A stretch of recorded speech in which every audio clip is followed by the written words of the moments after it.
Na época da ditadura aqui no Brasil, era de certa forma um reflexo do contexto mundial, né, de Guerra Fria, geopolítica bipolarizada. Consequentemente, nessa época havia muita paranoia, muita perseguição aos comunistas. Você poderia dizer se essa paranoia exacerbada, de certa forma, interferiu na vida de pessoas neutras que não tinham envolvimento político nenhum? Como você falou, essa conjuntura política da década de 50, né, final da década de 50, início da década de 60, estávamos justamente nesse momento da Guerra Fria, e o temor, né, dos países capitalistas com o avanço do comunismo era muito grande, né? E especialmente quando ocorre a Revolução Cubana, né, aqui na América Latina, ou seja, como algo muito próximo. Então esse temor pelo comunismo, ele foi propagado e muitas pessoas, né, incorporaram, né, introjetaram, vamos dizer assim, esse temor, mesmo sem saber exatamente o que era o regime comunista, né? Então nós vamos ter um grande aliado contra os comunistas, a igreja, né? Então a igreja vai ter uma grande influência nesse primeiro momento, né, com esse temor à instalação, né, de um regime comunista no Brasil. Então há vamos dizer assim, um clima, né, de muito medo. Então as pessoas, mesmo sem entender o que poderia realmente ter de transformação se mudasse do regime capitalista para o regime comunista, mesmo sem compreender as diferenças entre um e outro, né, essas pessoas vão adotar já a postura de ser anticomunista.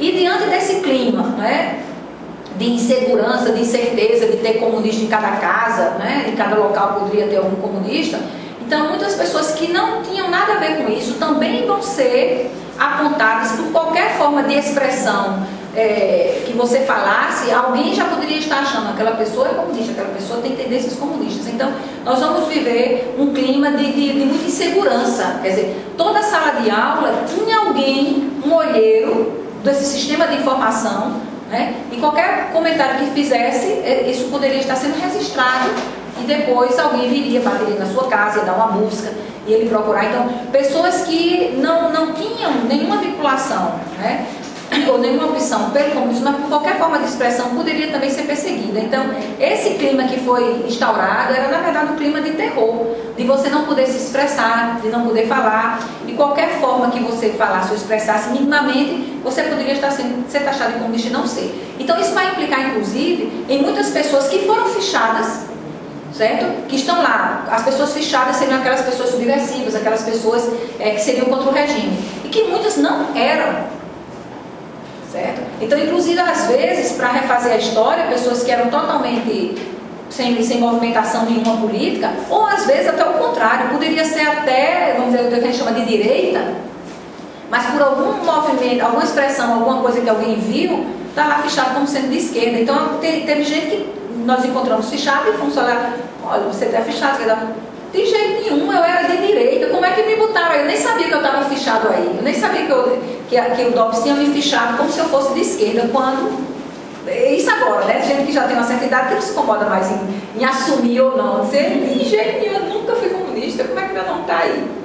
Entendeu? Quer dizer, é algo assim também surreal, entendeu? Porque era querer encontrar a oposição, entendeu? E em qualquer lugar, né? Querer identificar quem podia ser contra o regime. Um dos princípios do comunismo seria justamente essa tentativa de reduzir a concentração de renda, reduzir a concentração de propriedade. Então se imaginava que a população pobre, expropriada, iria aderir totalmente, porque ia ser em seu benefício.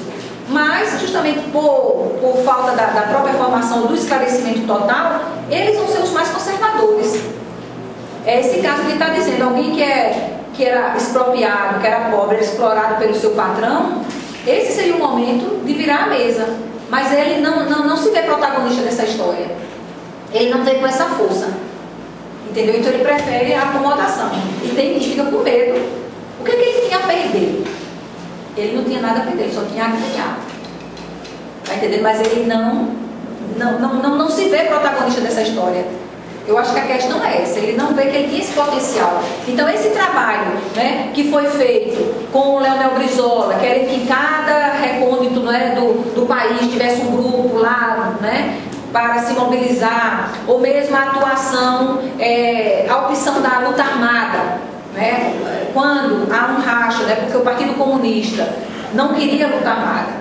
O Partido Comunista queria fazer o enfrentamento à ditadura de forma pacífica, sem luta armada.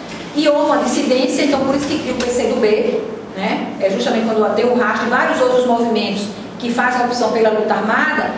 Alguns vão fazer a luta armada urbana, na cidade, mas muitos vão fazer a opção do campo. As guerrilha do Araguaia, na Serra do Caparaó, são muitas iniciativas de fazer alguma movimentação no interior do campo, porque achava lá onde tem mais expropriação, lá onde a pessoa é mais explorada, então nós poderíamos contar com mais apoio, mas não foi. Claro que no Araguaia muitos camponeses ajudaram, né, aqueles guerrilheiros do Araguaia, mas não foi a população toda que se uniu e apoiou, senão o enfrentamento teria sido maior. Quando o exército chega, realmente, alguns camponeses também serão torturados e serão mortos, mas não tinha a massa de camponeses ali da região, não ficou com eles. Entendeu? Justamente por essa falta de conhecimento, grande parte da população analfabeta, né? E a falta de se reconhecer como alguém que pode realmente virar a mesa. Eles não têm essa consciência que eles podiam entrar nesse movimento, né? Que seria para melhorar a sua vida. E fazendo uma recuperação ainda dessa questão, dessa falta de mobilização do interior, nós temos antes, na década de 20, a Coluna Prestes, que também não sei se vocês já ouviram falar, mas a Coluna Prestes na década de 20, né, que tem Luiz Carlos Prestes como uma das lideranças, ele jovem ainda, tenente, a intenção era sair pelo interior do Brasil para conseguir apoio, para derrubar o regime à época, porque o regime à época, isso antes de 30, na década de 20, era um regime de quê? De oligarquias, do coronelismo, né, em que a população não tinha vez realmente, porque até o voto, né, era aberto, só ganhava quem os coronéis queriam. Então, para mudar esse sistema de oligarquia, de coronelismo, de opressão, surgiu um grupo de tenentes, né, que queria mudar o Brasil e saíram nessa coluna pelo Brasil afora, tentando chegar nessas populações e fazer essa divulgação. Esse regime que está aí é opressor, temos que acabar com o coronelismo, com as oligarquias e tal. E eles também se decepcionaram. Fizeram um percurso imenso e a população que ele esperava que fosse aderir e engrossar essas fileiras foi mínimo. Certo? Por quê? Justamente porque essa população não se via como eu posso realmente ir lutar, eu posso fazer a diferença. E a coluna passa também aqui na Paraíba. E quando passa na Paraíba, vai ter um enfrentamento. Porque lá em Piancó, o líder político de Piancó resolve resistir, só que era um grupo muito pequeno e foi massacrado mesmo pela coluna Prestes, e morreram, os que estavam ali morreram no enfrentamento, que a coluna era grande, não é? O poderio era bem maior do que o grupo que ficou com o padre para resistir, porque o resto da cidade todo fugiu e o padre ficou com um grupo muito pequeno, né? Mas foi justamente essa tentativa de mobilizar o Brasil profundo, vamos dizer assim, para ele ser protagonista da sua história, mas não houve a resposta.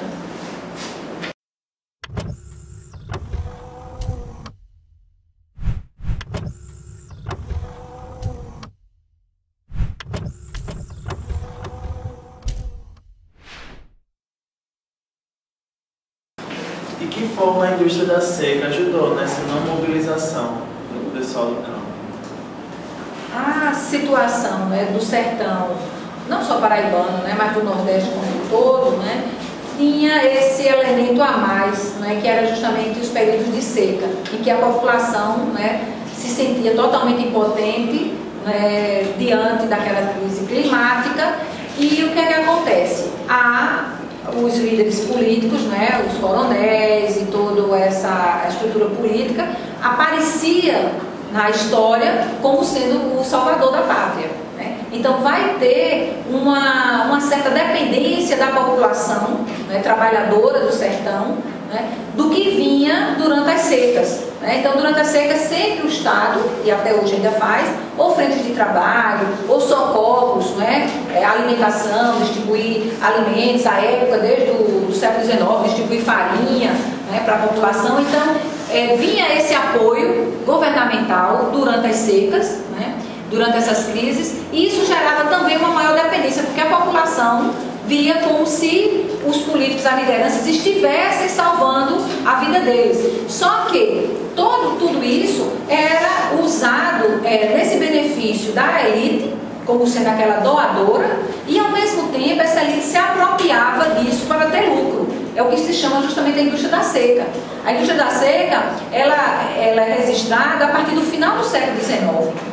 Em 1877, nós tivemos uma grande seca e o Império Brasileiro, à época, fez um grande investimento porque a população estava sendo dizimada.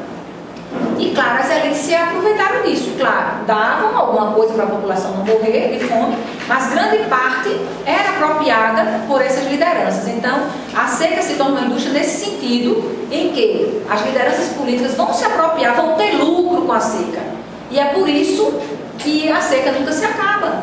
Porque poderia ter sido enfrentado, já poderia ter mudado um pouco o quadro do sertão nordestino, se tudo que foi investido tivesse sido investido realmente.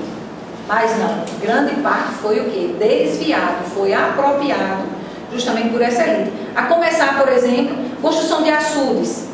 O açude via o recurso para construir um açude público. O coronel, a liderança, construiu o açude na sua propriedade. Então, não ia resolver a questão da população, e sim a dele, né? Então, foram esses elementos que fizeram com que essa seca seja lucrativa, porque sempre alguém vai estar, né, se apropriando dos recursos que vêm para toda a população, então por isso que é considerada uma indústria lucrativa, e ao mesmo tempo é algo que contribui para um pouco de alienação da própria população, porque fica vendo como se aquele que está lidando um pouco, né, fosse uma pessoa boa, que estava ali salvando, sem ter a consciência que aquela ali está se aproveitando, também está lucrando com aquilo. Então, essa situação da indústria da seca vai resultar um pouco também um pouco da imobilidade do sertão. Agora, também para não passar aqui a ideia, né, dessa alienação, dessa falta de mobilização da população, nós temos vários momentos de registro de resistência. O que é que nós vamos ter? Uma forma de resistência a tentar mudar essa situação. O messianismo. Os beatos que surgiam, ali era uma forma de não se conformar com aquela situação. Então era uma resistência ao mesmo tempo que era uma fuga, né? Porque eles só pensar, né, em rezar, em ter uma outra comunidade em torno daquele beato, mas é uma forma de fugir, de não querer enfrentar aquela situação de opressão. Uma outra forma foi também os grupos de cangaceiros, também é uma forma de resistência àquela situação, né? Os interesses daquele jovem, daquelas pessoas que entraram no cangaço, né, era de não concordar com aquela estrutura. Então, é também uma forma de resistir, de querer mudar. Só que essas opções de mudança realmente não foram de grande peso, né, de fazer realmente a mudança esperada. E esses outros grupos que passam, querendo também fazer a mudança, muitas vezes são considerados como grupos externos, não nascem dele, como a Coluna Prestes, ou como essa movimentação, né, do PCdoB ou de PCBR, de outros partidos que tentaram chegar. Eles não se identificaram imediatamente, talvez tivesse que ter tido um trabalho mais lento para que essa população desse Brasil profundo e interior que não está nas capitais pudesse se sentir protagonista e mudar a sua história.